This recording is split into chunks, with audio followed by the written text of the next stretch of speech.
Hello दोस्तों, हमारे channel में आपका एक बार फिर से स्वागत है। आज हम तुरई की सब्जी बनाए ही सिंपल तरीके से, बहुत ही टेस्टी सब्जी बनाए ही। वीडियो हमारे चैनल सब्सक्राइब कर लेंगे, बेल आइकन का दबा दीजिए जिससे जो भी वीडियो डालिए आपके पास पहुंच जाए। तुरई की सब्जी बनाने में भी बहुत आसान है और टेस्टी बहुत अच्छी तरह बने। हमारी तरह आप बनेंगे तो आपका भी बहुत अच्छा लगे।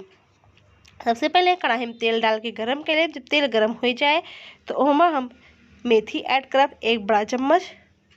मेथी ऐड करे के बाद लहसुन ऐड कर देवे। लहसुन को छोटे टुकड़ा में काट के रख ले ही ओका ऐड कर दे। हरी मिर्ची ऐड कर लेवे, चाहे तो आप लाल मिर्ची का भी प्रयोग कर सकत ही, बहुत ही टेस्टी लगत है।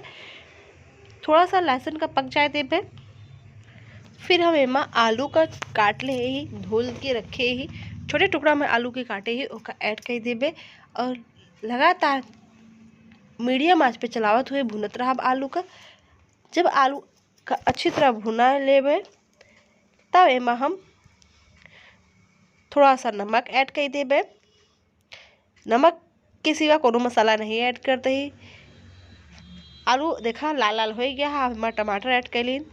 हम 2 बड़ा टमाटर ले रहे उसका ऐड कर दे ही। टमाटर क्वांटिटी थोड़ा सा ज़्यादा रहे, इससे बहुत अच्छा टेस्ट आए। चलाए देवे और ढक के का पका लेवे।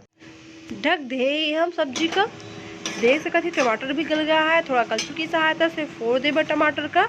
अब हम एमा ऐड करब तुरई। तुरई का हम काट के छील के रखे ही और सारी तुरई का ऐड कर देवे और चलाए के बाद ढक देवे। नमक हम पहले डाले ही, ढक के एका सॉफ्ट हो देवे तुरई का। तुरई में पानी होता है, थोड़ी देर नमक डाले के बाद पानी में निकलने लगत है। फिर एक चलाए दे अच्छी तरह और आलू का फोड़ के बढ़िया सा हल्का हल्का मैश कर दे। जब पक जाए फिर ढक दे धीमी आंच में पके के लिए। अब आंच धीमी रहे और धीरे धीरे पक जाने। देखा सब्जी हमारा पक गया है, बहुत ही टेस्टी सब्जी बनी है। ऊपर से धनिया का पत्ता ऐड कर दे। अब इस सब्जी सर्व करने के लिए तैयार है। एक रोटी के साथ आप सर्व करें, बहुत ही टेस्टी लागत है। और अगर हमारा चैनल आपका अच्छा लगे, चैनल सब्सक्राइब कर लेंगे, बेल आइकन का दबा देंगे जिससे जो भी वीडियो डाली आपके पास पहुंच जाए। फिर मिलते हैं अगले वीडियो में, तब तक के लिए बाय बाय। जय श्री सीताराम।